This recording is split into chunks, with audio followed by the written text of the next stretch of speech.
Bonjour à toutes et à tous. On vous présente aujourd'hui notre essai laboratoire en urbanisme participatif qui s'intitule Planifier le territoire avec ses citoyens, une démarche à valeur ajoutée d'urbanisme participatif à Stoneham et Tewkesbury. Cette présentation vous sera narrée par moi-même Margot Gimbal. Et par moi-même, Monica Breton, qui vous reviendra en deuxième partie. Pour commencer, et si jamais vous ne le saviez pas, ou pour rappel, Stoneham et Tewkesbury, c'est une municipalité d'environ 8900 habitants, située au sein de la MRC de la Jacques-Cartier. À de nombreuses reprises dans l'histoire de cette municipalité, les citoyens ont démontré leur fort attachement pour leur milieu, notamment par leur force de mobilisation. Ce que nous considérons comme une participation citoyenne va au-delà de l'information, qui consiste à rencontrer et à sensibiliser, mais aussi au-delà de la consultation, qui permet de recueillir l'information et de discuter. Pour nous, la participation citoyenne se doit d'impliquer et de collaborer avec les citoyens dans un objectif d'échange, de négociation et de conception mutuelle, pour un projet d'urbanisme par exemple. Pour mettre en contexte notre démarche, il faut savoir que les citoyens de Stoneham constituent une communauté assez mobilisée, comme expliqué précédemment. Aussi, depuis les années 2000, et comme on peut le voir sur ce graphique du nombre d'émissions de permis de construction, le développement résidentiel a explosé avec deux grandes périodes de 2007 à 2010, puis de 2014 à 2016. Aujourd'hui, une nouvelle administration et des conflits apaisés entrent en jeu dans l'avenir de la municipalité, tout comme certains projets à venir tels qu'un complexe multisport et un pôle d'emploi. Enfin, s'est créé en juillet 2019 un comité citoyen nommé Comité Vert qui a pour ligne directrice de faire prendre un virage vert à sa municipalité. Quelques faits saillants sur la population pour bien comprendre le territoire. Il faut savoir qu'il y a une prédominance de la maison unifamiliale avec une forte majorité de propriétaires. Aussi, les trois principales catégories d'emplois occupées par la population sont dans la construction, les soins de santé et les administrations publiques. Ensuite, l'automobile est le principal mode de transport pour le trajet domicile-travail. Et enfin, Stoneham et Tewkesbury est principalement composé de jeunes familles et de plus en plus. À travers le temps, différentes démarches collaboratives ont été initiées à Stoneham et Tewkesbury. Ces efforts n'ont pas toujours permis une intégration de la voix citoyenne à la prise de décision. C'est ainsi que j'en arrive à vous présenter la démarche élaborée pour l'accompagner. La démarche que nous avons élaborée est composée de 4 phases: comprendre, mobiliser, imaginer et outiller. La première est nommée comprendre. Elle s'est déroulée les mois de septembre et octobre. Nous avons fait une revue de littérature, une revue de presse, un portrait sociodémographique, de nombreuses visites sur le terrain et encore rencontré des acteurs clés qui nous ont permis de vraiment comprendre le territoire sur lequel nous allions intervenir. Ensuite, en octobre, novembre, décembre et janvier, s'est tenue la phase mobilisée, durant laquelle nous avons créé un questionnaire diffusé via différents canaux et nous avons tenu des entrevues et des ateliers de travail.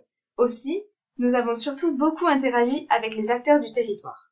Si tu me permets, Margot, à chaque fois qu'on parle d'acteurs, ici, on fait référence autant que ce soit aux citoyens, à l'organisation municipale ou encore à divers organismes sur le territoire. Merci pour cette précision, Monica. La troisième phase, en février et mars, s'intitule Imaginer. Cette phase-là a été une période de co-création de scénarios d'aménagement et de planification, durant laquelle nous avions initialement pour objectif de tenir un atelier de co-création avec plusieurs acteurs de Stoneham et Tewkesbury, qui, comme vous l'imaginez dans la situation actuelle, malheureusement, n'a pas pu avoir lieu. La quatrième phase, outiller, s'est déroulée en mars et avril. Elle a consisté en la préparation et à la réalisation d'outils facilitateurs pour la planification. Nous avons notamment créé une planche détaillée avec des recommandations destinées à la municipalité. Merci, Margot. La démarche qu'on a menée nous a permis de réaliser une carte d'analyse du secteur d'études et d'y présenter les principaux constats. Tout d'abord, la municipalité de Stoneham et Tewkesbury en est une qui offre beaucoup de services à ses citoyens et qui possède plusieurs lieux d'intérêt. Toutefois, ceux-ci sont très dispersés sur le territoire. Donc, cette centralité qui est diffuse amène un défi de connectivité où, entre autres, les déplacements à pied ou à vélo sont plus difficiles, ce qui malheureusement favorise une plus grande utilisation de l'automobile. La dissociation retrouvée entre les fonctions résidentielles et commerciales contribue également à privilégier la voiture. Ainsi, cette faible mixité fonctionnelle mériterait d'être considérée dans la planification des projets à venir, d'autant plus que 45% des répondants de notre questionnaire se disent prêts à parcourir 1 km à pied, soit environ une dizaine de minutes, afin de réaliser leurs activités quotidiennes. La forte croissance qu'a connue le territoire de Stoneham et Tewkesbury dans les dernières années en est venu à étioler l'identité du territoire. Effectivement, notre questionnaire nous a démontré que les raisons qui incitaient les gens à s'établir au sein de la municipalité ont beaucoup évolué dans le temps, ce qui démontre une plus grande diversité au sein des résidents, mais également une identité qui est à renforcer. Comme vous le savez, notre démarche prévoyait la planification de plusieurs activités et on a jugé opportun de vous présenter les différents constats et apprentissages tirés de celles-ci. Tout d'abord, on a tenu des rencontres et entrevues, ce qui s'est avéré être un moyen qui était simple et efficace pour aller rejoindre une grande quantité d'acteurs sur le territoire.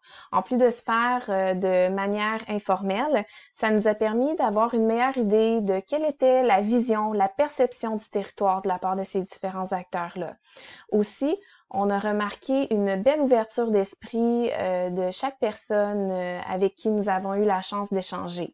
Bon, c'était peut-être dû à notre statut d'étudiante, mais reste qu'on a senti un grand désir de vouloir collaborer sur le territoire.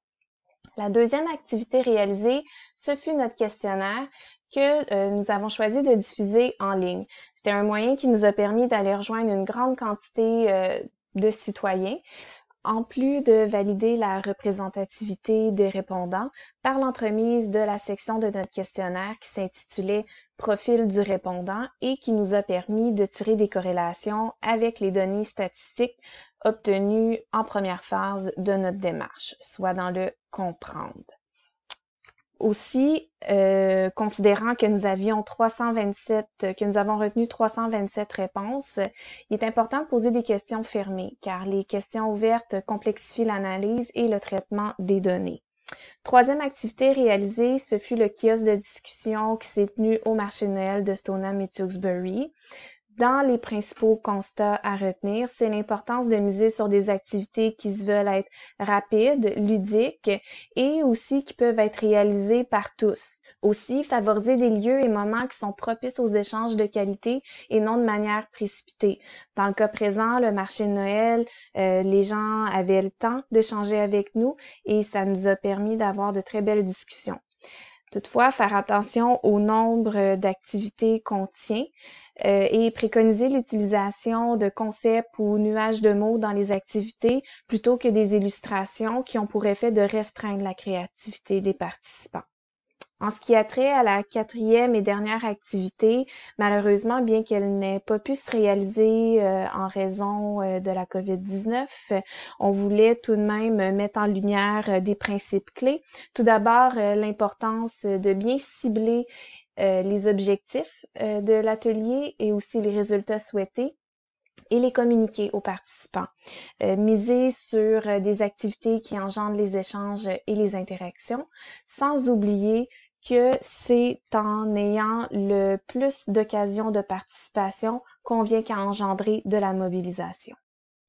En plus de vous présenter les constats et apprentissages tirés de nos activités, on a cru bon vous présenter ceux issus de notre démarche. De manière générale, les gens ont soif de s'exprimer et particulièrement en ce qui a trait à leur milieu de vie. C'est ce que notre démarche nous a montré, dû au fait que beaucoup d'acteurs, en fait tous les acteurs nous ont montré beaucoup d'intérêt. Deuxième chose, c'est que la clé réside dans les moyens de s'y prendre. Et puis, vous savez, c'est pas obligé d'être compliqué. C'est ce que notre démarche nous a montré. L'important, c'est de miser sur des activités qui seront simples, concrètes et ludiques. En diversifiant les moyens de rejoindre la population, on s'assure de rejoindre une plus grande variété d'acteurs, puis d'avoir un meilleur portrait du territoire. Mais également, peut-être aussi de voir naître des collaborations qui n'auraient pas pu être imaginées auparavant. Finalement, considérant que la vision de la municipalité pour l'horizon 2018-2031 repose sur des principes de durabilité, de sécurité, d'accessibilité et de diversité, nous avons jugé intéressant d'apporter certaines recommandations pour le futur. Tout d'abord, de préconiser l'optimisation des bâtiments, que ce soit du point de vue énergétique ou fonctionnel, comme le fait d'atteindre des systèmes d'évaluation durable, comme la certification LEED par exemple. Deuxièmement, s'assurer que les aménagements des nouveaux secteurs s'harmonisent avec les paysages et la nature, de sorte à intégrer le transport actif ou collectif et ainsi assurer la connectivité sur le territoire.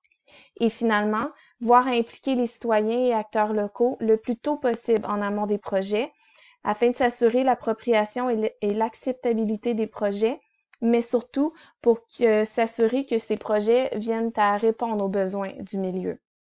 Ainsi, on peut dire que cet essai laboratoire aura eu l'ambition de susciter les échanges et d'amorcer une réflexion collaborative en vue d'offrir une plus grande place aux citoyens dans le processus décisionnel, façonnant le milieu dans lequel il vit. Donc, comme vous pouvez voir ici, nous sommes les 5 visages derrière le présent essai laboratoire et un merci tout particulier à notre professeure, Madame Geneviève Cloutier. Également, nous tenions à remercier toutes les personnes ayant contribué de près ou de loin à ce présent essai laboratoire en urbanisme participatif. Merci.